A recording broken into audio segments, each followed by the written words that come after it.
नमस्कार, मैं हूं चंद्रमणि शुक्ला और आप देख रहे हैं द रीडर हिंदी। जब कोई केस बहुत उलझा हुआ होता है या अपराधी पुलिस को गुमराह कर रहा होता है तो नार्को टेस्ट की बात की जाती है। आपने इसके बारे में पहले भी सुन रखा होगा, खासकर फिल्मों और टीवी सीरियल में आपने इसका प्रयोग होते हुए अक्सर देखा होगा। लेकिन पर्दे पर जितना ये आसान दिखता है, हकीकत में उतना ही पेचीदा होता है, क्योंकि ये जांच जानलेवा भी हो सकती है। इसलिए इस टेस्ट के लिए अलग अलग तरह के प्रावधान हैं। इन दिनों देश की राजधानी दिल्ली में श्रद्धा हत्याकांड के बाद नार्को टेस्ट को लेकर एक बार फिर से चर्चाएं हो रही हैं।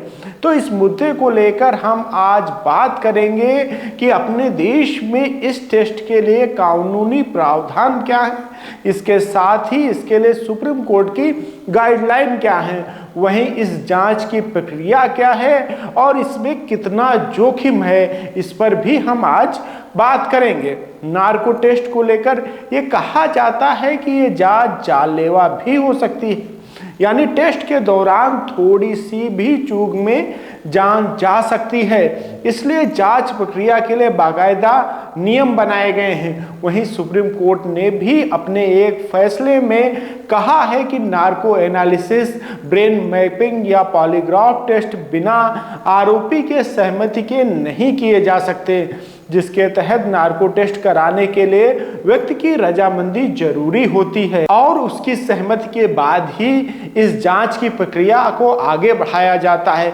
हालांकि नार्को टेस्ट के दौरान दिए गए बयान अदालत में प्राथमिक साक्ष्य के रूप में स्वीकार नहीं किए जाते, लेकिन अदालत को कुछ परिस्थितियों में अगर लगता है कि मामले के तथ्य और प्रकृति के लिए इजाजत देना जरूरी है तो इस टेस्ट के लिए अनुमति दी जाती है।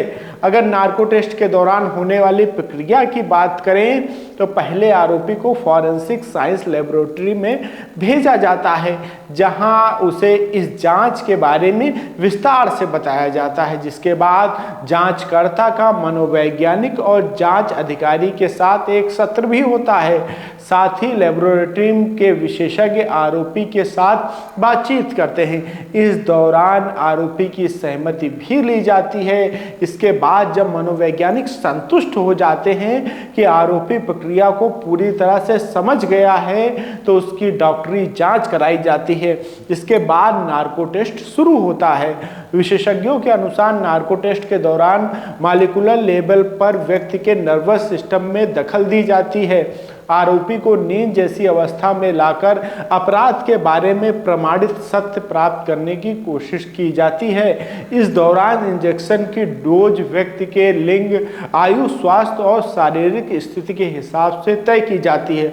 इसके साथ ही टेस्ट के समय आरोपी की नाड़ी और ब्लड प्रेशर की लगातार निगरानी भी होती है। अगर रक्तचाप या पल्स गिर जाती हैं तो आरोपी को अस्थायी तौर पर ऑक्सीजन भी दी जाती है।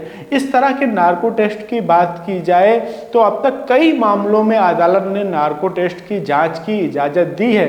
खासकर 2002 में गुजरात दंगों के मामले में नार्को टेस्ट हुआ था। वहीं फर्जी स्टाम्प पेपर घोटाले में भी आरोपी का नार्को टेस्ट किया गया था।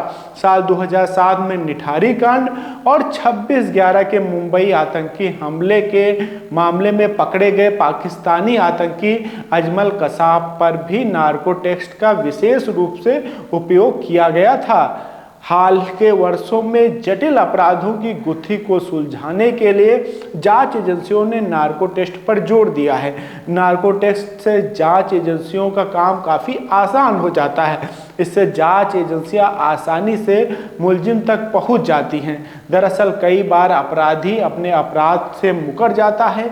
ऐसे में आरोपी से सच उगलवाने के लिए इस पद्धति का प्रयोग किया जाता है। ये टेस्ट इसलिए भी किया जाता है जिससे आरोपी अदालत को गुमराह नहीं कर सके और तथ्य सामने आ सके। अगर आपको हमारे वीडियो पसंद आ रहे हैं तो लाइक करें, इसके साथ ही चैनल को सब्सक्राइब करें।